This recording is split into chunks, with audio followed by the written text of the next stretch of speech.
Film जगत के एक गीतकार जिन्होंने तय किया एक लंबा सफर। ऐसे गाने जो आपके दिल की गहराइयों तक उतरते हैं। इन गानों में दिल की नहीं बल्कि नैनों की भी बातें हैं और चुनरिया की बातें भी। जमाने बदलते रहे पर इस गीतकार के गाने चलते रहे। सुधाकर शर्मा, इनसे बातचीत की है रेणु चतुर्वेदी ने। ये है दूसरा भाग, यादों का सिलसिला। दोस्तों नमस्कार। गीत संगीत एक ऐसी दुनिया सजाते हैं जहाँ गम है, खुशी है, जहाँ तन्हाई है वहीं मिलन की बात है। हर तरह के गीत होते हैं। अब बात करें कि गीत कौन से अच्छे बनते हैं, तो कभी लगता है कि संगीत का कमाल है, तो कभी लगता है कि शब्दों की जो लड़ी सजाई गई है वो अपने आप में बेमिसाल है। जी हाँ, शब्द बहुत मायने रखते हैं और ये गीतकार जो होते हैं ना, वो इन्हीं शब्दों को ऐसे प्यार से आगे पीछे करके सजाते हैं कि यही अपने आप में नायाब हीरा बन जाते हैं। जी हाँ, माणिक के बाद पन्ना लगाना है या पुखराज लगाना है या फिर मोती से सजाना है उसे। ये जो पूरी लड़ी जब बनकर आती है तो हम उस गीत का मज़ा लेते हैं, संगीत का मज़ा लेते हैं। और आज ऐसे ही गीतकार जिन्होंने शब्दों की जब लड़ी लगाई तो बहुत सारे गीत लिख डाले। जी हाँ, फिल्मों में आपने गीत सुने हैं। अगर आपको अभी नाम बताएंगे तो आप भी चौंक जाएंगे। जी हाँ, एक से एक सुपरहिट गीत। फिल्म जोड़ी नंबर 1 ये है जलवा, कहीं प्यार न हो जाए, दुल्हन हम ले जाएंगे, और ऐसी ही बहुत ढेर सारी फिल्में। आमदनी अठन्नी खर्चा रुपया जैसी फिल्मों के गीत इन्होंने लिखे हैं। जी हाँ, आज हमारे साथ हैं सुधाकर शर्मा जी। सुधाकर जी, कार्यक्रम में स्वागत है आपका। जी नमस्कार। श्रोताओं को मेरा बहुत बहुत प्यार। चलिए ये बताइए कि पहली बार आपका जब नाम आया एज अ गीतकार तो वो कौन सी फिल्म थी और कैसा लगा आपको? वो भी बड़ा रोचक किस्सा है। पहली बार जो है मेरी जो नाम आया वो थी प्यार किया तो डरना क्या। और नाम कैसा आया कि ये गाना रिकॉर्ड हो गया, सब कुछ हो गया। मैं उदयपुर में एक राजस्थानी मेरे एक दोस्त हैं जी, मोहन सिंह राठौड़, वो मेरे को लेके गए एज असिस्टेंट। तो मैं उदयपुर में शूट कर रहा था। अच्छा। तो वहां पे जब मैं शूट कर रहा था तो एक गाना बज रहा था, ओढ़ली चुनरिया तेरे नाम की। जी। ये पीछे से रिलीज हुआ तो ये गाना बज रहा था। मैं बारात में गाना सुना। अच्छा। तो मैंने घर पे फोन किया कि भाई मेरा गाना रिलीज हो गया है। अच्छा। तो मेरी मिसेज जो है ना आंखों में आंसू ले आई और रोने लगी ना। क्या हुआ? बोले इस पे तो तुम्हारा नाम ही नहीं है। अच्छा। उस पे समीर का नाम है। मैंने कहा ऐसा कैसे? बोले हाँ, टीजर आता था वो जी। तो समीर साहब का और इनका नाम आता था, जतिन ललित का। जी। ना मेरा नाम था ना हिमेश का था। तो मैं भी मायूस हो गया, लेकिन मैं तो वहां था। जी। यहाँ आने के बाद फिर मैं और हिमेश बैठे कि यार ये क्या हुआ। तो हिमेश भाई ने सलमान भाई को अप्रोच किया कि भाई हमने सब कुछ किया और यार आप हमारा नाम नहीं दे रहे हैं। जी। तो सलमान भाई ने कहा कि ये बाई मिस्टेक हुआ होगा, क्योंकि पिक्चर के कॉन्ट्रैक्ट में वही दोनों थे। आप लोगों ने मैंने एंट्री कराई है, तो हो सकता है टीम को लगा हो कि ये गाना भी उनका ही होगा। सेकंड जब वो गाना रिलीज हुआ जी।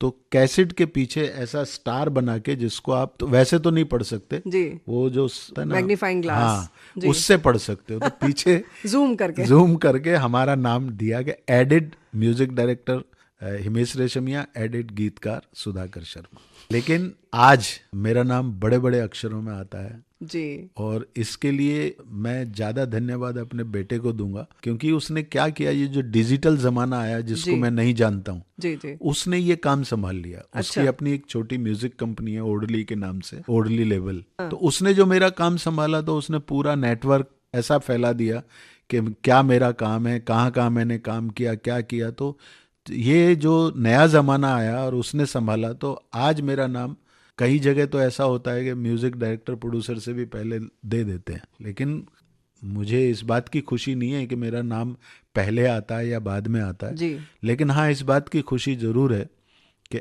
आज मैं आपके सामने बैठ के कुछ बातें कर रहा हूँ। ये सब मेरे नाम की और काम की ही देन है। जी हाँ, ये बात बिल्कुल सही है सुधाकर जी। और एक बात तो है कि जब आप कुछ भी करते हैं, एक छोटा सा भी काम करते हैं, तो कहीं ना कहीं ये तो लगता ही है कि पहचान उसकी मिलनी चाहिए, उसको लोग समझें कि ये मैंने किया है।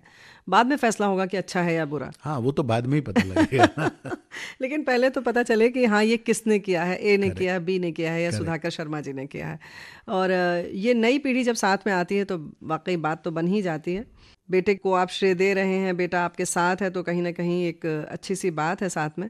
तो ईश्वर करे ऐसे ही आप ढेर सारे और काम करें और लोगों तक पहुंचे और पहचान मिले। ये बताइए कि आपके पसंदीदा गीतकार कौन हैं? तो बहुत लंबी लिस्ट, बहुत लंबी लिस्ट है ना। लेकिन फिर भी मैं आपको बताऊं कि नंबर 1 तो मेरे गुरुजी हैं जी, हसरत जयपुरी साहब, देन शैलेंद्र जी, पंडित नरेंद्र शर्मा, क्या बात है। पंडित प्रदीप, साहिर साहब। ये ऐसे गीतकार हैं कि जब कभी मुझे कोई ऐसी सिचुएशन मिलती है तो मैं ये कोशिश करता हूँ कि इन्होंने क्या लिखा था उस सिचुएशन पे। जैसे एक गाना है जो मैं सुनाना भी चाहूँगा, परदेसी बाबू में, क्या है प्यार बताओ ना। मुझे ये गाना लिखने के लिए जब बुलाया आनंद राज आनंद ने, तो कहा कि ये सिचुएशन है जी। वो सिचुएशन जब मुझे बताई तो सिचुएशन डायरेक्टर ने बोला कि लड़की लड़के से पूछती है प्यार क्या चीज़ है। जी, प्यार क्या चीज़ है, ये तो राज कपूर साहब का गाना है, मोहब्बत है क्या चीज़ हमें भी हमें भी बताओ। बताओ। पंडित नरेंद्र शर्मा प्रेम रोग के लिए राज साहब से जब डिस्कस कर रहे थे तो मैं वहाँ बैठा था। अच्छा, तो पंडित जी ने बोला कि राज, प्रेम रोग होता ही नहीं है, प्रेम आराधना है, पूजा है, प्रेम जो है ना अर्चना है, प्रेम से हम हैं, प्रेम से तुम, प्रेम से दुनिया, प्रेम इबादत से है। ये इबादत है। ये रोग कैसे हो गया? फिल्म का नाम ही है प्रेम रोग। और फिल्म का नाम प्रेम रोग है। जी, तो उन्होंने कहा जे तेरी कहानी क्या है? कहानी ये है कि एक राजकुमार बाग में घूमने आया, एक फूल उसको पसंद आया, तोड़ लिया, सूंघने लगा। राज साहब ने तुरंत उनको बोला पंडित जी बस यही लिख दो, और उन्होंने लिखा भंवरे ने खिलाया फूल, फूल को ले गया राजकुमार।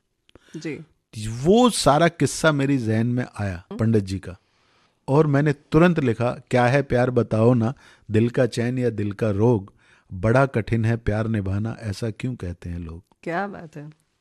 प्रेरणा जो है ना, जी, इन गीतकारों से मैं हमेशा लेता हूँ। तो ये थी कहानी इस गीत के लिखने की।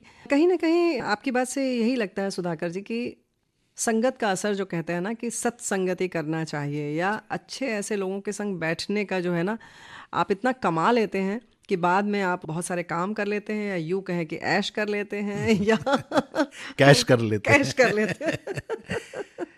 बिल्कुल सही नहीं बात। रेणु जी, मैं इतना सौभाग्यशाली जी। समझता हूँ अपने आप को कि मैंने इन सब के दर्शन किए, जी, इनके पैर छुए हैं, इनकी सेवा की है, और इनको आज भी मैं भगवान की तरह पूजता हूँ मन ही मन। ये बहुत बड़ी बात है। इनसे अच्छा मैं कुछ नहीं कर पाता हूँ। मेरी लाइफ का एक सपना है जो शायद अभी तक पूरा नहीं हुआ, तो अब क्या होगा। शैलेंद्र जी का एक गाना है, एक सवाल तुम करो, एक सवाल मैं करूं, मैं करूं। सवाल ही सवाल का जवाब हो और उसमें एक सवाल हो।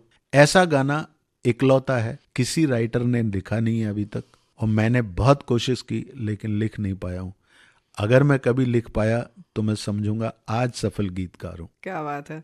एक सवाल मैं करूं, एक सवाल तुम करो। ससुराल फिल्म का गाना है ये। इस तरफ तो कभी ध्यान ही नहीं गया, इस गीत की तरफ, इस नजरिए से आप इस देखना। गीत की रचना देखिए, मतलब जो वो कमाल है। सवाल है उसी में जवाब है, और जवाब में फिर एक सवाल है, तो ये बिल्कुल सही। बहुत मुश्किल बात है। बहुत मुश्किल बात है। चलिए, प्रेम रोग फिल्म के समय की जब आपने ये बात कही, जी। तो ऐसे ही और किसी फिल्म के बनते समय आपने कुछ और याद किया या आपने देखा? जी, जैसे कि हम लोग जब भी कोई काम करते हैं तो जी। सिचुएशन है तो वही मिलती जुलती होती हैं। बिल्कुल। कहीं कुछ होता हाँ। है, कहीं कुछ होता है, और उसके अंदर से ही कोई बात ऐसे निकल जाती है जी, जिसका हम लोग ऐसे प्रयोग करते हैं। बिल्कुल। एक गाना जब हम सिचुएशन पे बैठे थे तो सलमान भाई ने बोला कि एक गाना लिखो, ये गोविंदा आजकल बहुत अटके झटके दे रहा है, हाँ, तो कुछ ऐसा गाना हो जाना चाहिए। तो मैंने बोला कि अटके झटके पे भी गाना हो सकता है। जी, तो मैंने लिखा तुम पे हमें अटके यारा दिल भी मारे झटके। जी। तो उन्होंने कहा इसमें भाई आ सकता है क्या? अच्छा। हिमेश भाई ने मुझे बोला नेक्स्ट डे। मैं कहा हिमेश भाई इसमें भाई भाई कहाँ डाल रहे हो यार, रोमांटिक गाना है ये तो। बोले भाई उनका सगा भाई इसमें है, अच्छा। तो भाई आएगा तो अरबाज भी आएगा ना। हाँ, हाँ। तो ये मजबूरी हो गई, जी, फिल्म की डिमांड थी और मेरी मजबूरी थी कि मुझे भाई लाना ही है। तुरंत फिर मुझे लगा कि यार अगर हसरत साहब होते तो भाई को ले ही आते, जी। वो ना करते ही नहीं। उन्होंने आपको दिया था गुरु मंत्र हाँ, कि तो मैंने प्रोड्यूसर की पसंद करना है। हाँ, तो मैंने तुरंत लाइन लिखी, बच के रहना तुमको प्यार में पड़ जाए ना फटके, भैया को तू खटके। क्योंकि मैंने सोचा कि अगर कोई भी भाई जी, उसकी बहन को कोई लाइन मारेगा, भले ही उनका प्यार हो बाद की बात है, लेकिन पैर खटक तो जाएगा बिल्कुल। और उनका चलेगा। उनकी कहानी ये थी, यही कहानी। मुझे नहीं मालूम था ये कहानी है। और ये गाना मेरा सुपर डुपर हिट हुआ। वाह, क्या बात है। तो ऐसे बनते हैं गीत। दोस्तों, फिर मज़ेदार बातें चल रही हैं कैसे गीत बन जाते हैं। बहुत सारे लोगों ने अलग अलग ढंग से बताया है कि कैसे अपने बेटे के लिए किसी ने गीत लिखा और वो चश्मे बदूर गीत जैसे वो बना। हसरत साहब का जी, ही है। हसरत साहब उन्होंने के अपने अभी बड़े उनके, बेटे के लिए लिखा था। हाँ, उनके बेटे आए थे और उन्होंने रिकॉर्डिंग के दौरान यही बताया। जी। वही मैं याद कर रही थी। तो और कैसे आपने गीत देखिए, रचे? एक फिल्म थी शिखर। जी अब शिखर फिल्म में ये था कि मैं, जॉन मैथ्यू साहब हैं जिन्होंने सरफरोश बनाई थी, जी उनकी ये सेकंड फिल्म थी। तो मैं जिसको भी पूछता था यार क्या चल रहा है, तो बोलता मैं शिखर लिख रहा हूँ। अच्छा। कोई बोलता था मैं उसमें म्यूजिक दे रहा हूँ। तो मैं बड़ा परेशान था कि यार पूरी फिल्म इंडस्ट्री उधर ही लगी हुई है, ऐसा क्या है। जी और मैं जॉन मैथ्यू को जानता नहीं था। तो मेरे को एक म्यूजिक डायरेक्टर मिला, स्ट्रगलर टाइप का था। उसने मेरे को बोला कि मेरे को कुछ मुखड़े लिखवाने आपसे, मैं जॉन मैथ्यू को सुनाना है। तो मैंने कहा ये जरिया अच्छा है, तो मैंने फटाफट लिख दिए। जॉन साहब को पसंद आ गए। लेकिन जो आप बता रहे हैं कि जो स्ट्रगलर थे उन्होंने आपसे लिखवाया, तो क्या उन्होंने जाके बताया कि आपने लिखा है या? हाँ, वो क्या हुआ, उन्होंने जब गाने सुनाए जी। तो उनको बड़ा अजीब लगा। उन्होंने कहा मैं राइटर से मिलना चाहता हूँ। अच्छा। तो मैं चला गया। हाँ हाँ। तो मेरे को बोला सुधाकर जी, ये आप तो चुनरिया घाघरा ये सब लिखते जी। हो, ये कैसे लिखा? हमने कहा इन्होंने मेरे को बताया आपकी सिचुएशन, मैंने लिख दिया। जी तो जॉन साहब सबको सिचुएशन देते थे, कोई लिख नहीं पाता था। वो घर से लाऊंगा, मैं तो कभी जाता ही नहीं। मैं जहां जाता हूँ गाना उधर ही लिख के उसको दे के अपने घर आता हूँ। मैं होमवर्क कभी लाता ही नहीं हूँ। ऐसा? हाँ, मैंने कभी ऐसा नहीं बोला मैं कल लिखूंगा या सोचूंगा। उसको लिखवाता हूँ, अपने घर आ जाता हूँ। क्या तो मैं बात जब है। जाता था, जॉन साहब सिचुएशन बताते थे, मैं उनको लिखवा देता था। लिखते वो खुद थे, पेंसिल रबड़ लेके। मैंने कहा मैं नहीं लिखूंगा, आपको लिखना पड़ेगा। उनको क्या बहुत करेंगे? बड़ी बात है। बहुत बड़ी बात है। मैं चला आता था, फिर उनका रात को 11 बजे कॉल आता था, अरे यार वो गाना मैंने सुना बहुत अच्छा है, लेकिन आपने तो वही लिख दिया जो मैंने बताया था। हाँ। तो मैंने कहा आपने वही तो बताया, वही तो मैं लिखूंगा। जी। जब ऐसा करते करते 2 साल तक मैंने उनकी हर सिचुएशन पे 4-5 गाने लिख दिए। अच्छा। तो वो खुद ही परेशान हो गए। उन्होंने मुझे खुद ही बताया कि आपकी मेरे साथ जुड़ने का कारण ये है, मैं जिसको दूसरी बार सिचुएशन देता था वो कभी लौटता ही नहीं था। आपने हर सिचुएशन को लेके नहीं गए, इधर ही लिख के चले गए। तो मैं बोला यार तुम आदमी हो क्या हो। आजकल मैं उनके साथ डायलॉग लिख रहा हूँ स्क्रीन प्ले के साथ, अच्छा। सरफरोश 2 के लिए। वो दोस्ती हो गई हमारी। जी। तो गाने हमारे कंप्लीट हो गए। उन्होंने एक दिन बोला कि पिक्चर का टाइटल है शिखर, जी। आप आइए। और गाना मैंने शूट कर लिया। गाना बिना लिखे शूट हो गया। मेरे को किशोरदा याद आए। मैंने कैसे कहा, लिपसिंग करनी है? कैसे क्या करना वो देखना पड़ेगा मेरे को। जी। तो मैं जब गया उनके पास, तो मैंने कहा दिखाइए क्या शूट किया आपने। एक कुछ ट्यून थी, उसके ऊपर उन्होंने वो गाना शूट किया हुआ दिखाया। मैंने गाना देखा, मैंने सर एक बार और। उन्होंने कहा देखिए। और जहन में मेरे घूम रहे थे किशोरदा। अच्छा। कि आज गुरुजी इज्जत रखा ही लो, फंस गया, शूट किया हुआ है। तो मेरे को एक ट्यूब लाइट हुई। मैंने कहा सर एक काम हो सकता है। मैं कहा सर ये शॉट यहाँ से काट के अगर हटा दें, यहाँ ये लगा दें और यहाँ ये लगा दें, खाली 3 शॉट बदल दीजिए, गाना आपका हो गया। अच्छा। इतना बड़ा डायरेक्टर, इतना बड़ा नाम। हक्का बक्का रह गए होंगे। नहीं, वो तो हक्का बक्का नहीं रहे, स्टाफ हक्का बक्का रह गया कि ये है कौन ऐसे जो बोल सकता है। कि हटा दो यहाँ से वहाँ कर दो। तो लेकिन जॉन साहब मुस्कुराते हुए पी रहे थे, बोले हटा दो भाई, जैसे बोलते हैं ऐसे करो। अच्छा। अभी आजकल तो डिजिटल है। उन्होंने जी। हटा के मेरे को लगा दिया, लिखो गाना। हाँ। मैंने तुरंत गाना लिखवा दिया। वो मेरे को क्या था, एक पहला शॉट मिला कि एक आसमान का लोल एंगल से एक पूरा आकाश नीला था। और फिर एक शॉट मिला, एक किसान जो है ना हल चला रहा था। जी। और फिर एक शॉट मिला कि कुछ बच्चे, स्कूल की छुट्टी हुई है और वहां से निकल रहे हैं। 3 शॉट मुझे मिले और मैंने गाना लिखा। नीले नीले आसमां में तू है, धरती की हलचल में तू है, क्या बात है। तू ही सबका साथी रे। ऐसा करके मैंने गाना लिखा। विजू शाह भी वहां आया हुआ था, वो बैठा था अंदर रूम में। तो वो भी आया बाहर, सर ये तो गाना सही है, इसको हम बना लेते हैं। और हमने गाना बना लिया। बनाने के बाद ये हुआ कि इसको गाएगा कौन। जी। सर बोले कि जगजीत जी से गवाते हैं। मैं सर वो तो गजल सिंगर है, ये गाना कैसे गाएगा। बोले नहीं, वो मेरे लिए लक्की सिंगर है, वो गाएगा। मैंने कहा गवा लो। जी। अब जगजीत सिंह जी का नाम आते ही मेरे को लगा कि मैं शायद ये गाना नहीं लिख पाऊंगा। जी। क्योंकि वो उनका बड़ा एक वो था कि वो अपने ही शायर का गीत गाते थे। जी। एक बार एक पिक्चर में उन्होंने मुझे बोला भी था। तो मैं बोला चलो ठीक है, 6 तो लिख लिया, अब 7वें में कोई और आएगा तो आ जाए। जी। लेकिन ऐसा हुआ नहीं। फिर? वो जब आए गाने के लिए, तो मैं बैठा हुआ था दूर। तो बार बार जो है ना एक ही बात बोल रहे थे, अरे जॉन मैं लेट पहुंचा, मुखड़ा गा चुके थे। अच्छा। तो अरे जॉन, इस साल ना मेरा कोई फिल्म में गाना नहीं है, काश इसके 3 अंतरे होते। अच्छा। फिर वो खुद ही बोलते थे चलो देख लेंगे, गाना पहले गाते हैं। 2 बार उन्होंने बोला, तब तक मैंने तीसरा अंतरा लिख लिया अच्छा। जैन में। तो जैसे ही उठ के आने के वो तीसरे अंतरे के लिए बैठते हैं, मैं सर उधर ही बैठो, तीसरा अंतरा लिखो। तो ऐसे उन्होंने शक्ल की, बोले मतलब आपको तीसरा अंतरा चाहिए, मैं लिखवाता हूँ। मैंने उनको वहीं बैठे के बैठे तीसरा अंतरा लिखवा दिया। बोले यार तीसरा तो 2 से अच्छा है। मैंने कहा तीसरा है ना। और वो गाना इतना हिट हुआ कि जी। मेरे को एक बार जगजीत जी ने स्टूडियो में मिले तो बोला शर्मा इधर आ, मेरी बीवी को कॉल लगा। तो मैंने कहा शायद इनका फ़ोन ख़राब होगा, तो जी। इसलिए मैंने फटाफट लगाया। तो भाभी जी की रिंगटोन में वो गाना बज रहा था, क्या नीले बात नीले है। आसमां में तू है। बोले आजकल मैं जिस शो में जाता हूँ ना तो ये गाना गाना पड़ता है। अच्छा। 1 साल बाद जयपुर से एक सिंगर आई, जी। उसने मेरे को कहा कि सर मेरे लिए एक गीत लिख दीजिए। तो मैंने कहा लिख दूंगा। बोले लेकिन एक गीत है जो हमारी प्रेयर है, वैसा एक गीत चाहिए। प्रेयर दिखाओ कौन सी है। तो उन्होंने मेरे को एक वो जो बच्चों की नोटबुक रहती है उसके पीछे प्रिंटेड एक दिखाया जी। कि ये है। वो मेरा ही गीत था, नीले नीले आसमां में तू है। तो मेरे लिए इससे बड़ी खुशी की कोई बात नहीं थी। क्या बात है। तो मैंने कहा हाँ ऐसा लिख दूंगा मैं। सेकंड डे मैं कैसेट लेके गया और उसको बोला ये सुनती रहे, मेरा ही लिखा हुआ। उनको ये मालूम नहीं था कि ये आपका नहीं, लिखा हुआ है। नहीं मालूम था। दोस्तों, बातें बड़ी मज़ेदार, बहुत रोचक, लेकिन बहुत आश्चर्यजनक बात हमारे लिए ख़ास तौर से सामने जो बैठे हैं सुधाकर शर्मा जी, जो कि गीत लिखवाते हैं और होते हैं गीत इनके। ये अपने आप में बहुत बड़ा अजूबा है। यानी कि ये खुद अपने हाथों से नहीं लिखते हैं, लिखवाते हैं। तो अलग अलग तरीके के किस्से होते हैं, सबकी अपनी अपनी बातें होती हैं, और ऐसी ही बातें लेकर हमारे साथ है सुधाकर जी।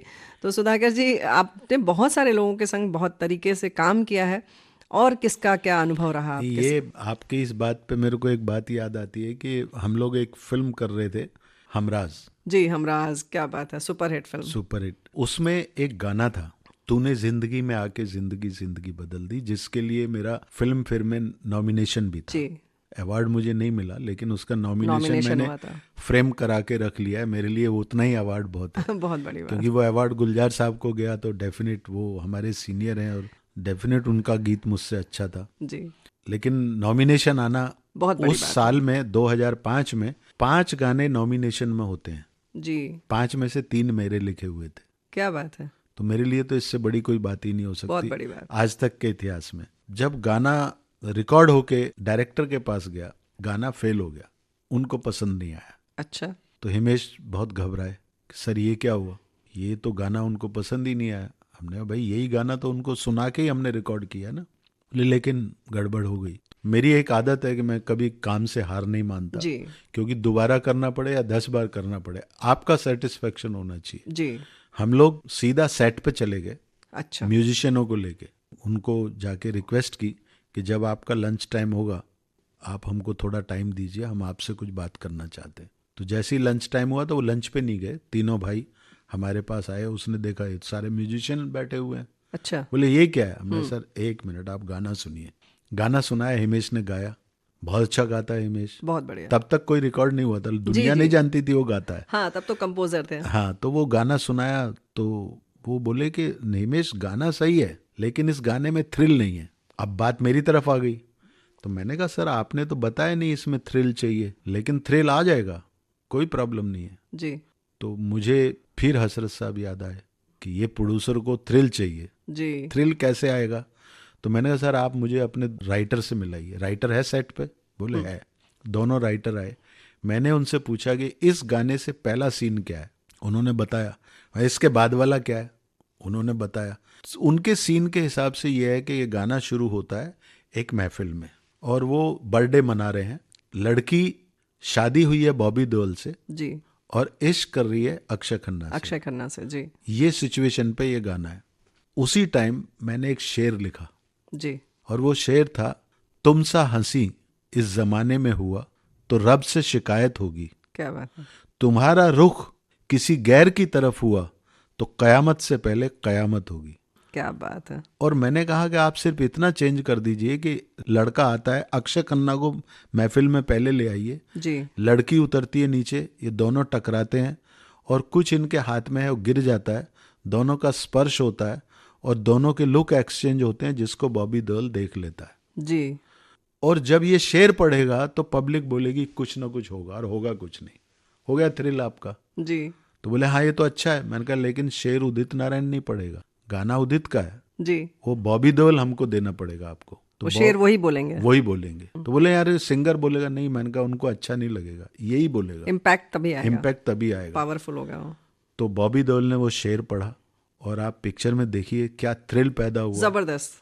मतलब लोगों को लगता है कि अब कुछ तलवारें चलेंगी, लेकिन होता कुछ नहीं है जी। गाना होके निकल जाता है। सुधाकर जी, आपकी पहली फिल्म हिमेश रेशमिया जी के संग तो बंधन थी, लेकिन आपने जैसे बताया कि पहले आ गई प्यार किया तो डरना क्या, ये हो गई दूसरी, लेकिन आपने सबसे पहले किस फिल्म के लिए गीत लिखा? जी मेरी एक फिल्म थी किसकी बीवी, अच्छा। जिसमें विजय बटालवी का म्यूजिक था, उसके गीत मैंने लिखे थे। वो मेरी पहली फिल्म थी और मेरा पहला एलपी उसी का निकला था। इसकी एक छोटा सा किस्सा मैं जरूर सुनाऊंगा। एक्चुअल में ये जब एलपी रिकॉर्ड निकला तो ये दिवाली से 3 दिन पहले का था। तो उन दिनों ये होता था जितने भी लिरिक राइटर और म्यूजिक डायरेक्टर होते थे उनको 2 एलपी मुफ्त में मिलते थे। अच्छा। तो जो बड़े बड़े लोग थे उनके यहाँ तो ये पहुंचा देते थे। मेरा घर कौन पहुंचाया, घर का एड्रेस ही नहीं किसी के पास जी। तो मैं चाहता था कि वहां पे ऑफिस जाऊं और वो ले लूं, रिकॉर्ड ले लूं, लेकिन मेरे पास ऑफिस जाने के लिए पैसे नहीं थे। तो मैंने मेरी मिसेज को बोला कि भाई ऐसी ऐसी बात है। तो हमने अपने स्टोव में से घासलेट निकाल के बेचा। ऐसा? पहले स्टोव जी, होते थे, स्टोव होता था, उसका उसमें पूरा घासलेट निकाल के दुकान वाले को मैंने बेचा। तो कुछ 2.5 रुपए मुझे मिले। अच्छा। तो 2.5 रुपए मैंने सोचा कि इधर से मैं जाऊंगा टिकट ले लूंगा, उधर से बिना टिकट चलाऊंगा, क्या कर लेगा कोई मेरा। अच्छा। जाते हुए पकड़ लिया तो मैं जा नहीं पाऊंगा ना। अच्छा, मतलब मिल जाए रिकॉर्ड, उसके बाद कुछ भी उसके हो, बाद जो होगा देखा जाएगा, कुछ भी हो। कुछ भी हो। अच्छा। तो मैं जब वहां पहुंचा तो वहां पे मैनेजर थे दुबे साहब, तो वो भी मुझे जानते थे। जी। तो मैंने कहा देखेंगे। इस मामले में बड़ा हिम्मत रखता हूँ।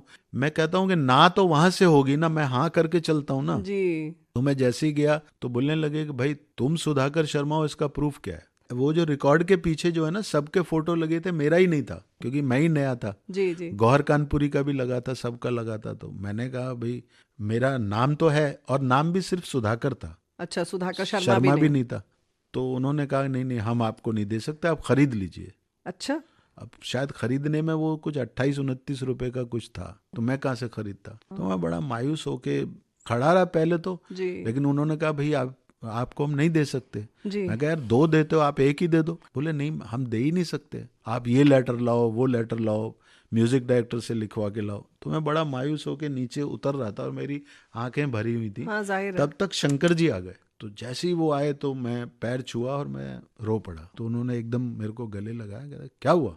वो बड़े रौबीले बात करते थे, कभी मायूस, क्या हुआ। मैंने कहा शंकर जी ऐसे ऐसे हुआ है। अच्छा चल अंदर। हे दुबे खड़ा होके बाहर आए, इसको 2 एलपी दे, ये सुधाकर शर्मा है, मैं बोल रहा हूँ, अभी देते। और फटाफट किसी को बोला और 2 एलपी लेके आ गए और मेरे को दे दिए।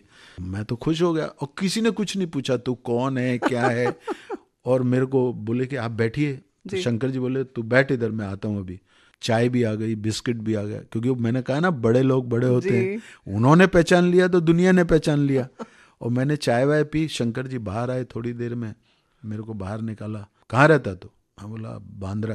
बोले हाँ मेरे को भी बांद्रा जाना है, चल बैठ गाड़ी में। तो मैं गाड़ी में बैठ गया।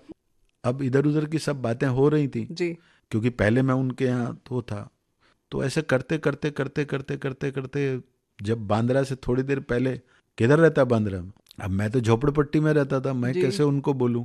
तो मैंने बोला शंकर जी मैं रहता तो इधर ही, मतलब ईस्ट में रहता हूँ, लेकिन अभी आपने ये मेरे को रिकॉर्ड दिलाया, मेरे को ना ये जरीमरी का मंदिर है इधर, उधर जाके एक बार ये टिकाऊंगा, वहां मेरे को उतार दीजिए। तो मैं बाद मतलब में ताकि घर जाऊंगा। ना देखें। घर कहाँ दिखाऊं, जी। उनकी गाड़ी मेरे घर में नहीं जा पाएगी, गली में ही नहीं जा पाएगी। हाँ। एम्पाला गाड़ी में बैठा आदमी और भारत नगर की झोपड़पट्टी में जाएगा। तो उन्होंने मेरे को बांद्रा तालाब पे उतार दिया। अच्छा। और जब मैं उनके पैर छूने लगा तो उन्होंने मेरे को 100 रुपये दिए। क्या बात है। मैं बोला शंकर जी ये क्या। बोले दिवाली है ना 4 दिन बाद। तो मैं चुप हो गया और वो चले गए। उन्होंने यू टर्न मारा, वो वापस गए, उन्हें बांद्रा नहीं आना था। और 100 रुपये मुझे मिले और घर बाद में गया। पहले जो है ना 4 लीटर घासलेट खरीदा मैंने, जिस दुकान वाले को बेचा था। जी। तो ये मेरी पहली फिल्म की पहले गाने की कहानी है। और आज भी वो एलपी मेरे पास, मैंने शीशे में ही जड़ दिया है उसको, क्या बात। वो रखा हुआ है। तो ये मेरी पहली फिल्म थी और दूसरी फिल्म फिर शंकर जी के साथ ही गोरी फिल्म थी, जिसके मैंने गीत लिखे और डायरेक्शन की। और उसके बाद मैंने लगभग 250 गीत लिखने के बाद मुझे किसी ने नहीं पहचाना। हिमेश रेशमिया के साथ जब मैंने काम किया तो हमको पहली बंधन मिली और दूसरी प्यार किया तो डरना। क्या तो ये थी कहानी। लेकिन जो पहली वाली और आपने जो एलपी रखा है वो वाकई बहुत ज़बरदस्त बात है। ये होते थे पहले के लोग, वो अब नहीं आएंगे। ये तो हम लोगों की आंख में भी आंसू ला दे, ऐसी बात कहाँ है। बोले शंकर जी, और वो मुझे छोड़ने बांध रहा है, बहुत बड़ी बात है। काला घोड़ा से बहुत दूर है, 18-20 किलोमीटर की दूरी। उनको आने की जरूरत नहीं थी, लेकिन बस उनका प्यार था। कैसे उन्होंने पहचान लिया? लगता है कहीं उन लोगों के पास, जिसको कहते हैं ना तीसरी आंख होती है, क्या वो समझ जाते हैं सब कि समझ आपकी जाते हैं जरूरत कि क्या ये है, आप किस मनस्थिति से गुजर रहे हैं। यही सब बड़ापन कुछ। है, बड़ापन यही है। अगर बताने के बाद कुछ नहीं किया तो फिर कुछ नहीं, कोई फायदा वो सब मेरी स्थिति से, मेरी शिवरिंग हो रही थी, मैं रो रहा था, मैंने जो बात की वो सब समझ गए, समझ गए सारी कहानी। और वो फिर बस चले आए। ये भी एक घटना ऐसी हुई, मुरली मोहन राव जो है ना, बंधन पिक्चर हम लोग कर रहे थे, तो हिमेश भाई की एक खास बात है, उसको कोई चीज़ आप सुना दीजिए, वो आप 6 साल बाद बोलेंगे ना, वो ऐसे तरतीब से सारी लाइनें सुनाएगा, लिखता वो भी नहीं है, अच्छा, लेकिन वो छप जाता है उसके दिमाग में, बिल्कुल याद रहता बिल्कुल उनको। याद रहता है। ट्यून तो म्यूजिक डायरेक्टरों को याद रहती है, उसको बोल याद रहते हैं। बहुत बड़ी बात है। तो वो क्या होता है कि हम लोगों ने गाने लिखे, उसने याद कर लिया, मैंने तो कहीं लिखा हुआ नहीं है। तो जब रिकॉर्डिंग होती थी तो मैं बोलता था सर गाना तो लिखवाओ, तो वो बोलता था, मैं गाना लिखता था, ताकि जब गाना रिकॉर्ड होगा तो पेपर सामने होना चाहिए ना, कोई गलती तो नहीं कर रहा। जी जी और डायरेक्टर को भी देना पड़ता था, तो मेरी वो ड्यूटी लग गई थी। जी। बाद में तो मैंने असिस्टेंट रख लिए, शुरू की बात। एक्चुअल ये हमारी पहली फिल्म थी बंधन। लेकिन रिलीज हो गई हमारी प्यार किया तो डरना क्या, तो दूसरी हो गई। इसमें 2 गाने लिखने के लिए मिले थे, ये मेरी और हिमेश की पहली फिल्म थी बंधन। तो उसमें सारा राइटरों की तरह ही था, मैं पेन कापी कागज सब थे मेरे पास।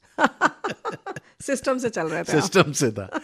तो मोहन मुरली राव ने गणेश जी को बोला ये सुधाकर को तुमने क्यों लिया है? बोले क्यों? बोले इसको कुछ नहीं आता, अच्छा ये हिमेश से पूछ के गाना लिखता है। अच्छा। तो वो बहुत हंसे, बोले इनकी जोड़ी ऐसी है, एक लिखता नहीं है, दूसरा याद कर लेता है। तो उनके साथ काफी बंधन, फिर हमारी बहुत अच्छी पिक्चर गई। एक सिचुएशन पे हम लोग बैठे थे जी।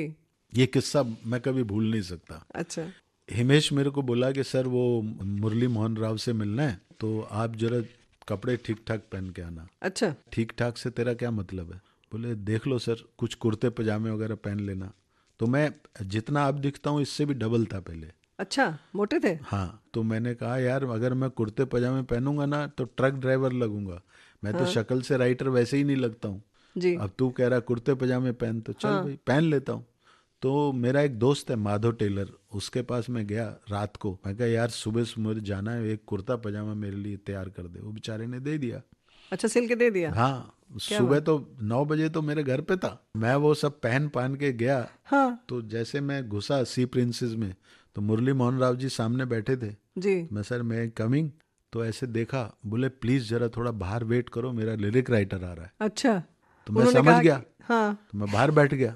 तब तक हिमेश आया और मुरली मोहन राव बोला कि क्या यार तुम्हारा लिरिक राइटर अभी तक नहीं आया, मेरा फाइट मास्टर बाहर वेट कर रहा है। अच्छा।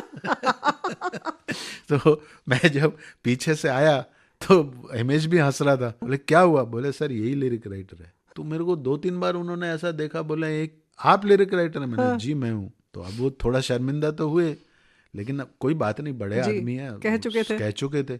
तो हम बैठे हुए थे, तो मैंने 2-3 मुखड़े सुनाए, उनको पसंद ही नहीं आए। अच्छा। हिमेश बहुत नर्वस हुआ क्योंकि पहली फिल्म थी हमारी। जी। भाई जब गाना ही पसंद नहीं आएगा तो कैसे होगा? शुरुआत कैसे होगी? तो मैं अंदर से मेरे को गुस्सा आया पहली बार। जी।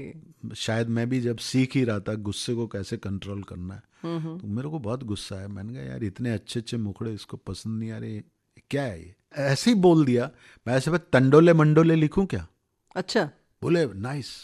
अब मैं फंस गया। वैसे ही अभी तो लिखना गाना था तंडोले मेरा मंडोले मेरे दिल के गया, नागिन फिल्म का गाना है। जी। मैंने तो ऐसे बोला था झटके गुस्से में बोल दिया। हाँ। वो बोलता बहुत अच्छा है। मैंने कहा ठीक है सर। मैं सर 10 मिनट दीजिए, गाना हो गया आपका। हिमेश बोला सर क्या है? हमने कहा अब ये तेरे ऊपर है, तू ट्यून अच्छी बना दे, गाना यही रहेगा। तो मैंने लिख दिया तंडोले मंडोले। तो अब वो जब गाना लिखा तो हजरत साहब का एक गाना और मार दिया मैंने, उनका एक गाना था उजालों में, उसमें एक गाना था या अल्लाह दिल ले गई। 3 गाने मैंने दूसरों के करके चेपे, और उस पे मतलब मुझे लोग ए मुरली मोहन राव ने गले लगा के बोला कि वाकई में यार तुम जैसा राइटर तो कोई हो ही नहीं सकता।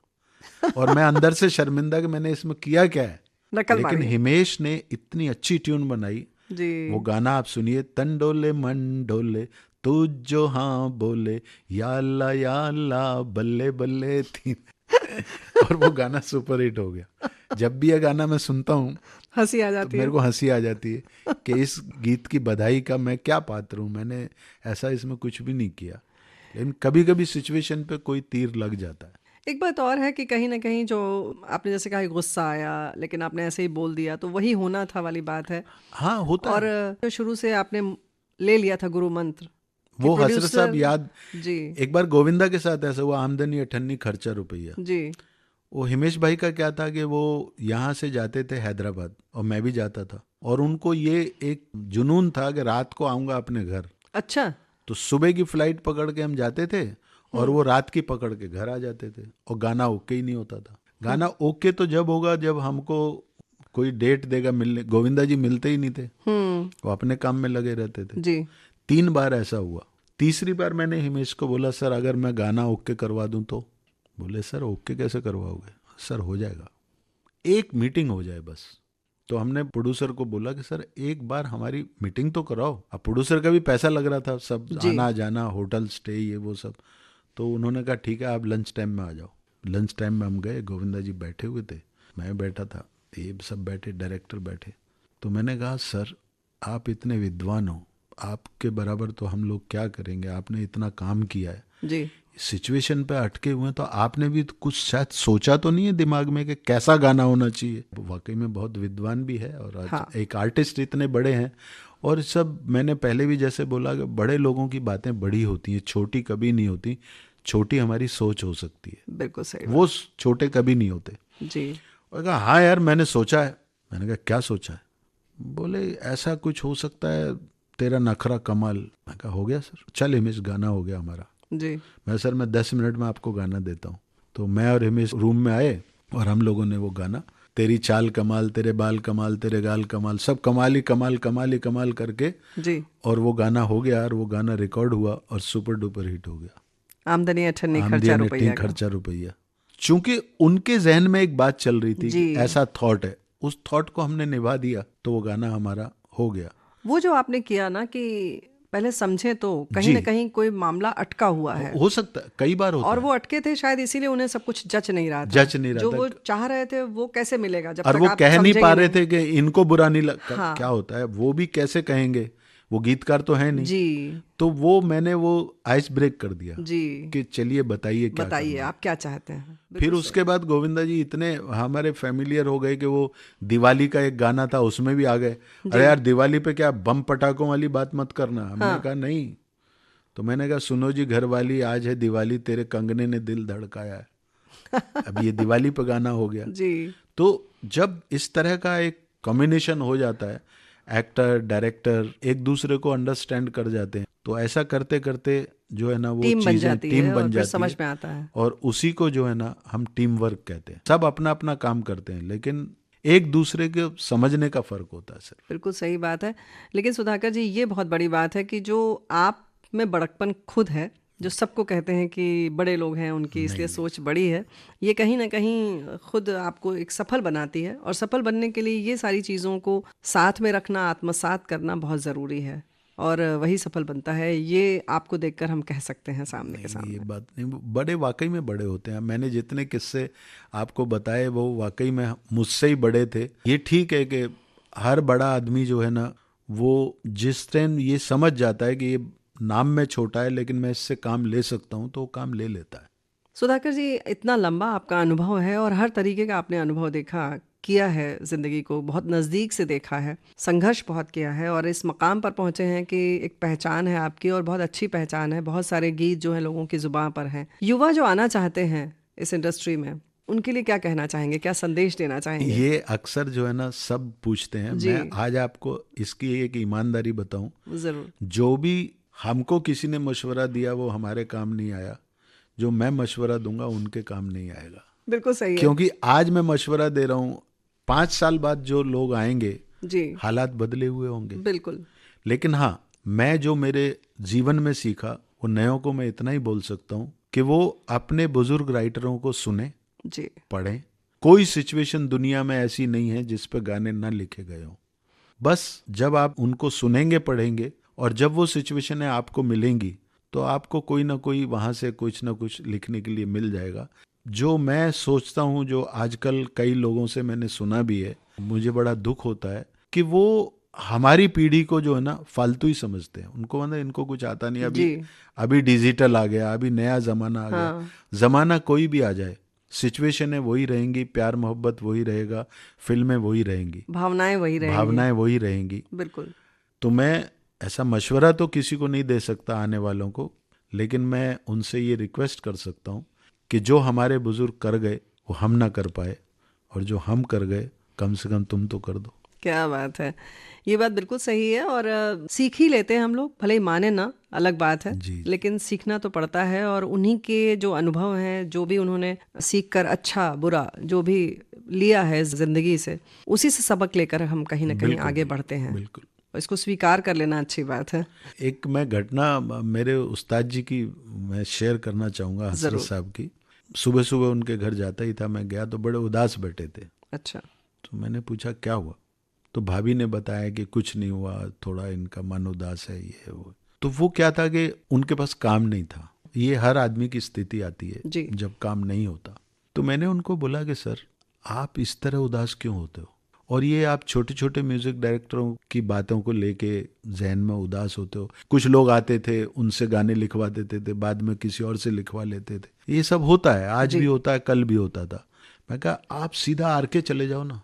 अच्छा, तो बोला मैं वहाँ तो कभी नहीं जाऊँगा। 17-18 साल हो गए थे उनको, आर के नहीं गए थे।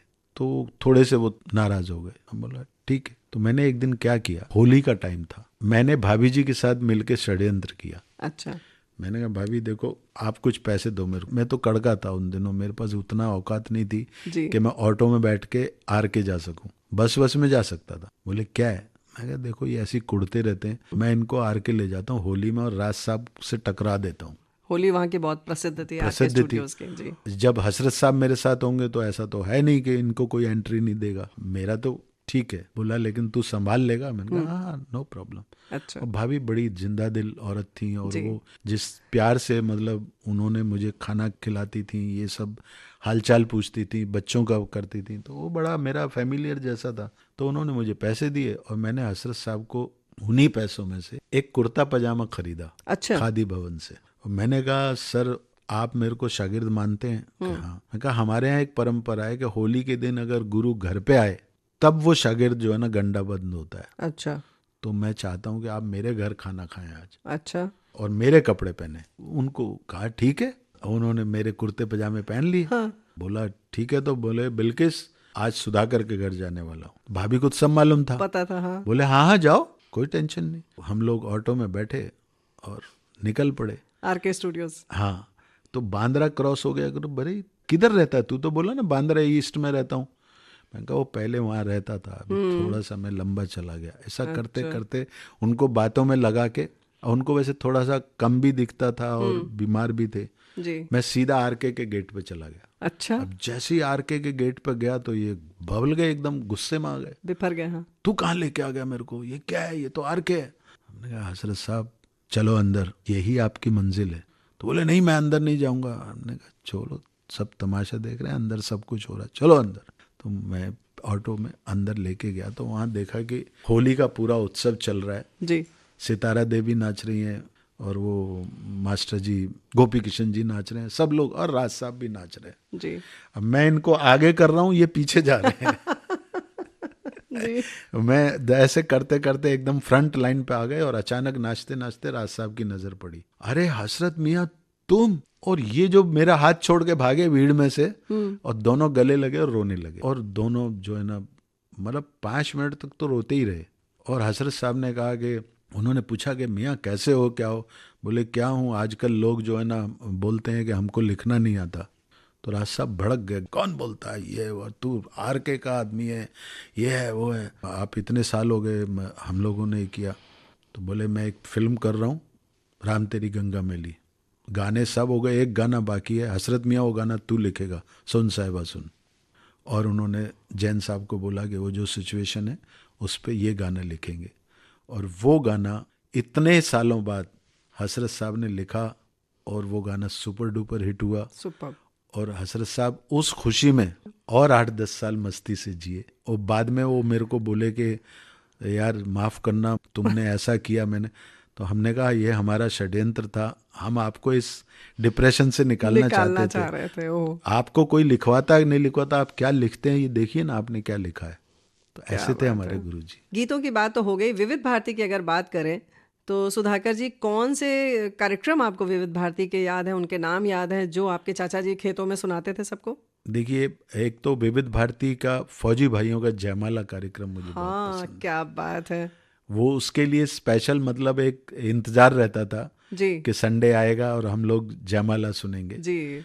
और एक हवा महल एक नाटक आता था जी, वो अभी भी आता है जयमाला भी आता है, विशेष जयमाला भी आता है। जी जी। ये सारी बातें हमने आज तक न कहीं से सुनी हैं और हमारे बहुत सारे श्रोताओं ने भी नहीं सुनी होंगी। और बहुत अलग तरीके का आपका अंदाज और बहुत अलग तरीके का आपका संघर्ष और उसके संग पूरी यात्रा, बहुत रोचक जानकारी, बहुत अच्छी बातें। आज हम यहीं विराम देते हैं इस बात को, इस सिलसिले को यहाँ रोकते हैं और फिर जल्दी ही मुलाकात करेंगे। और हमें लगता है कि इसी तरह से आप गीत लिखते रहें, हमारे तमाम श्रोता यही चाहेंगे और ढेर सारे आपको सम्मान मिले। जी, मैं यही चाहूँगा कि मुझे और कोई सम्मान मिले ना मिले, आप यदा कदा मुझे बुलाते रहें और मेरे श्रोताओं से मुझे जोड़ते रहें। यादों का सिलसिला इस कार्यक्रम में अभी आपने सुना गीतकार सुधाकर शर्मा से रेणु चतुर्वेदी की बातचीत का दूसरा और अंतिम भाग। रिकॉर्डिंग इंजीनियर अनुश्री और प्रस्तुतकर्ता जुबैर खान। अब ये कार्यक्रम संपन्न होता है।